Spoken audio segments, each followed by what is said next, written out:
How challenging was it for you deciding to step back into the classroom? It was very difficult. The only way I got there was you coming with me.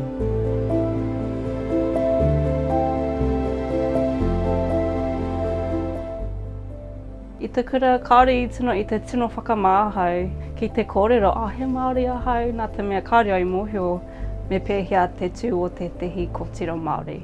He iti noa, he ruarua noa aku kupu Māori I taua wā. Kia ora pia, koe rā noa. Ko tāku, like, kore take aroha, like, he Māori koe. Mā te wā I rongo, he mea ngaro ana. Ia tēnei. E nei? Ia tēnei. E pinati. Pinati. I pirangi hono ki taua āhuatanga o takutua kiritanga. Tērā pia ko kutipuna tērā e karanga mai ana. Tēnā koe.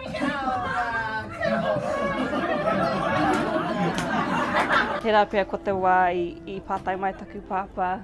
Hara mai ki te ako I tērā Māori ki tōki taha. Wari, whāna. Ai?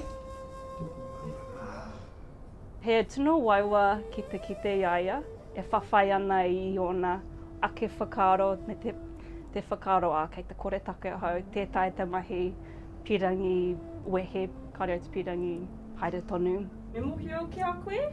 Ki Beyonce ahau. Mā te wā I taki tino ngahau o taua nei, ako manga, ai, taua tahi.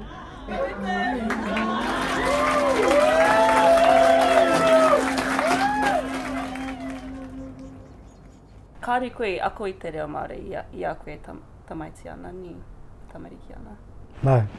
No. Because my parents said to us the only way forward is to learn English. Because they were the way where they were treated at school. It's commonly known that they were punished for speaking te reo Māori. As a young kid at school, I could never look anybody in the eye. I just felt inferior. I can remember being shameful when asked to do a karakia for kai and that I didn't have a clue. How challenging was it for you deciding to step back into the classroom? It was very difficult. Yes, constantly struggling with, man, I suck, but I don't suck because it's okay. I realise it's not about me, it's about my tamariki, you guys, and then our moko. And to be able to see a dream come true. I'm proud of you too. Ai, Ua, tari, pā. kapa mai. Hari tonu te haringa o tēnei kaupapa. Ai. Hika mā, ko aku mokopuna he kōrero rātou e kauri o te moe o I tai wā. Ei. Iaha. Kia oi. Ana.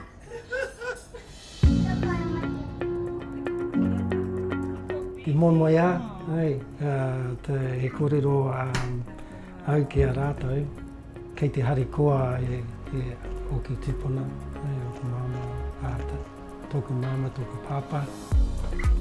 Haere tonu!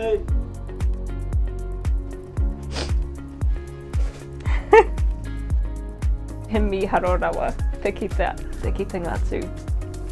I a koro, e kōrero Māori ana ki a ki tamariki. Kāore rawa e rongo I te whakamā pērā ki au, pērā ki a maua ko tōku pāpā. And koira te mea miharo mau. Yeah.